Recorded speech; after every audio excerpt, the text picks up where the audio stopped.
In this video, we will look at the events that occurred in California.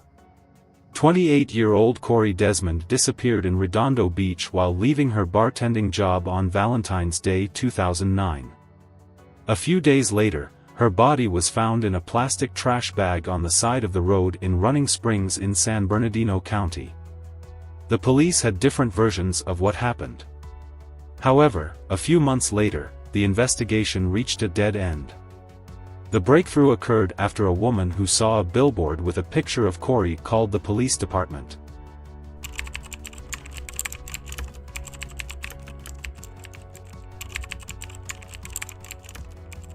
Cori Desmond was born March 18, 1980, at Torrance Memorial Hospital, and right from the start, she was the center of attention because she had to fight to survive due to a hole in her diaphragm. She had to undergo multiple surgeries. She was only given a 20% chance of survival, and miraculously, she not only survived but she thrived. Friends and family of Desmond knew her as a smart, self-confident young woman, unafraid to express her opinion, who was energetic and full of affection for those she cared about, who were many. Desmond graduated from North Torrance High School and earned a master's degree in criminal justice from Long Beach State. Unsure of her calling in life, she changed her mind and decided to become a teacher. Her goal was to teach autistic children. A week after her death, a notice came in the mail that she had earned her teaching credential. She was loved by many and a friend to all. She was sweet at times but could be tough as nails.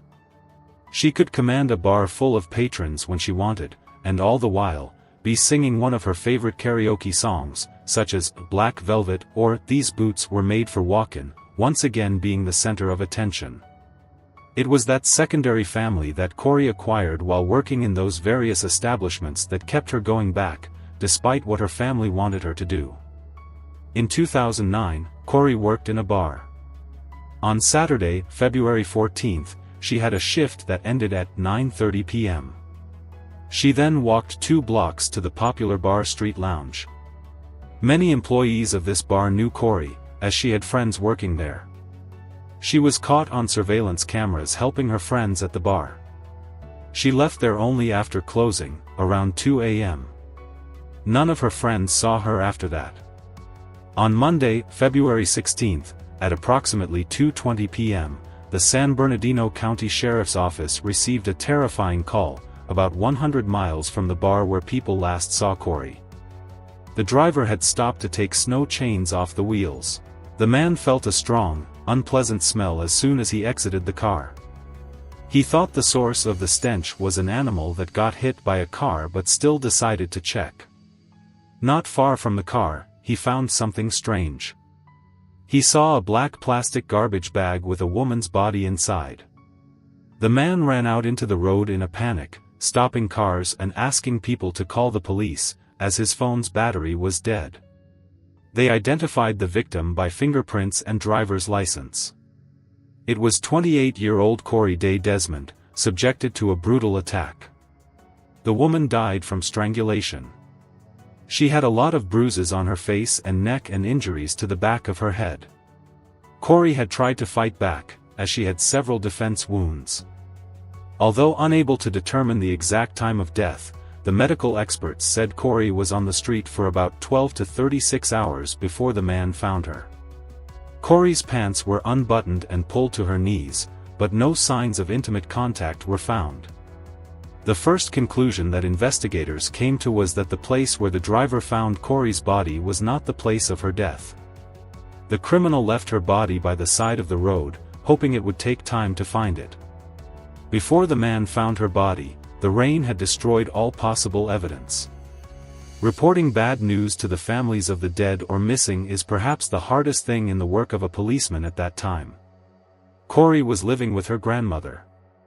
The news about the granddaughter's body found in a garbage bag shocked the woman, and this news was no less devastating for Mark, Cori's father. Mark knew perfectly well how the system worked. Sometimes the police delay the investigation for many months because they need a warrant to conduct searches, interrogations, and fingerprinting. There are cases when time-consuming bureaucracy slows down the process of solving a crime. Therefore, Mark decided not to sit and wait for the police to find the person who deprived him of his daughter. He decided to act. He said love for his daughter gave him the strength to look for the criminal. Mark found Cori's Jeep Wrangler in an alley next to the bar where she worked. He also discovered that Cori disappeared on the night of February 15th, but unfortunately, no one knew about it. Grandma did not panic because Cori was already an adult and could stay overnight with a friend or friends. In addition, she often worked late into the night and came home when her grandmother was already asleep. Investigators went to the bar where Cori worked to find possible witnesses or leads.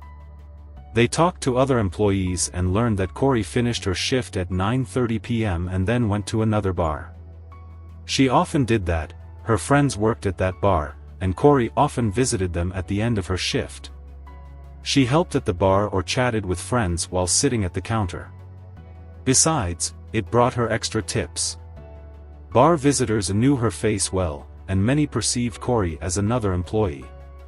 Surveillance cameras confirmed the words of the visitors. They captured the girl helping her friends at the bar. Unfortunately, a bartender's job is not only to pour drinks and entertain customers. Sometimes, after drinking alcohol, some people stop controlling their emotions, and their behavior becomes inappropriate. That evening, Cori was unlucky enough to meet such a person. According to eyewitnesses, she argued with a man who behaved provocatively. He bothered women and unceremoniously touched them, making unflattering comments. While everyone was silent and did not dare to confront this man, Cori stood up for the bar's visitors. In other words, the girl explained to the man that he was not welcome there. The violent guest was furious but still agreed to leave. Cori continued to help her friends and made drinks at the bar as if nothing had happened. That evening, she consumed alcohol, but it did not affect her behavior. After 2 a.m., she left the bar alone and planned to go home, but as we now know, a man found Cori's lifeless body 100 meters from the bar the next day. Mark gave the police all the information he could find. Through television, he appealed to everyone to report any crucial information for the investigation. Meanwhile, the police identified the man Cori had quarreled with before her death. During a conversation with investigators, the man said he did not know who Cori Desmond was. However, he did not deny having a big fight with the girl in the bar on February 14th. The man said alcohol made him uncontrollable, confirming that they kicked him out of the bar. Right after that, he went home to sleep. The suspect denied any involvement in the crime. He agreed to take a polygraph test and let the police search his house and car. They carefully examined the suspect's car, looking for traces like bloodstains, hair, or something belonging to Cori. The car was dirty both inside and outside, yet forensic experts did not find any evidence there. While searching the man's house, they found nothing indicating his involvement in the crime. The last hope of the investigators to catch the man in a lie was the polygraph test, but the man passed it without much difficulty, answering all the police's questions. In addition, his wife confirmed that he came home before 2 a.m. and immediately went to bed. Cori left the bar around 2 a.m., which means this man was not involved in her death. Thus, the police excluded him from the list of suspects. The problem was that they had no other persons of interest in this investigation. They studied Cori's personal life, trying to find out if she had enemies who could wish her harm. Investigators found another strange detail. The owner of the bar where Cori worked said that on that night, she came and asked for permission to use the toilet. But since the bar was closed, he refused her request and advised her to go home. It was about 2:20 in the morning. What happened next remained a mystery because Cori never got in the car and did not go home. Investigators assumed that she had been abducted or assaulted near her place of work. However, the bar's surveillance cameras did not record this, and there were no witnesses on the street at such a late hour. At the time of Cori's death, her blood alcohol content was more than 4 times the legal limit for driving. It was unclear whether she planned to use her car or was looking for other ways to get home. Unfortunately, she did not meet anyone who would help her that night. A month later, the investigation reached a dead end. The police checked all the versions and clues but found no new suspects. Cori's father, Mark, wasn't going to give up. He rented 3 billboards on Aria Boulevard in Redondo Beach. The billboards contained a photo of his daughter with the question, "Who killed Cori Desmond?" The man offered a $155,000 reward for any information helpful to the police. "I'm going to keep them up there to let people know the guy is still out there," Mark Desmond said. "Maybe it will save somebody to some extent." This story is similar to the one of Alexandra Kemp. The latter's father, Roger, did everything to find the criminal, and billboards played a crucial role in solving the crime. If you haven't watched this story yet, click on the link at the end of this video. Information about Cori periodically appeared on 50 electronic billboards, and eventually, it brought results. In May 2009, the phone rang at the police station. A woman named Tiffany Ware had seen one of the billboards with a photo of Cori. Thanks to this woman, the police were able to solve the case. Tiffany spoke very quietly. The woman was experiencing stress and severe fright. She rambled as if she didn't know where to start. Then she finally focused and said, "Hello, my name is Tiffany. I think my boyfriend, Tony Lopez Perez, killed that bartender girl, Cori Desmond. Please check him. He's behaving strangely, but I'll tell you more when we meet." Tiffany called several times to arrange a meeting with the detective. During their conversation in the park, the woman told him about her suspicions. According to her, on February 14th, she and Tony had planned a romantic Valentine's Day dinner. She spent the whole evening preparing for the date. Tiffany took the children to their grandparents, visited a beauty salon, and bought a new red dress. Tony loved it when she wore red clothes, it drove him crazy. Tony was working that day but was supposed to return home around 11:30 p.m. Tiffany waited for him almost all night. She tried to contact him, but he did not answer her calls and messages. Tony returned home at 4:30 in the morning, and as if nothing had happened, he said he was too drunk to come home and had fallen asleep in his car. Tiffany mentioned that Tony rarely cleaned the interior of his car. However, after a few days, he bought a whole set of cleaning products and washed the car thoroughly, not letting her help. His behavior seemed strange, but at that moment, she didn't attach much importance to it. A few days later, Tony sold his white Dodge for almost nothing and bought another car. He also changed his phone number for no apparent reason. A little later, they took a joint trip to Big Bear Lake. They chatted along the way, and everything seemed normal until Tony suddenly stopped the car on the side of the road. He turned to Tiffany and asked her, "Do you think that dead girl, what was her name, the bartender, was dumped here? I'm almost 100% sure that the police found her body here." Tony Lopez Perez and Tiffany Ware had lived together for about 4 years.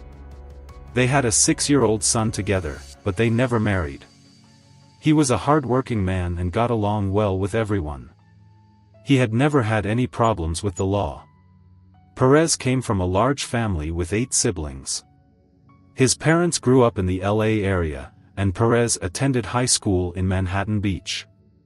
Tony's absence on the day of Cori's death, cleaning the car and urgently selling it, a strange trip, and an equally strange comment about where the police found her body, a change of phone number, and odd behavior, all these facts made Tiffany realize that Tony could be the one who took the life of Cori Desmond. She didn't want to believe it. The investigators decided to talk to Tony and went to his house. To prevent him from suspecting anything, Tiffany agreed to play along with the police and not tell him anything about this conversation. It looked as if they were conducting a routine interview of people to find witnesses in the Cori Desmond case. Tony looked calm, like a person with nothing to hide. He wasn't nervous while answering all the questions. He said he didn't know her, mentioning he had only seen Cori in the newspapers. However, to arrest Tony Lopez Perez for taking the life of Cori, they needed hard evidence. Thus, the police found the new owner of the Dodge that Tony sold shortly after the news of Cori's death.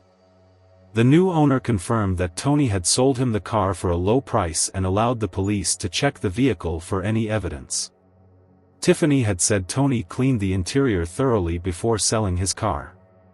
However, when the experts applied luminol and used an ultraviolet lamp, it became evident why Tony Lopez Perez had gotten rid of his car.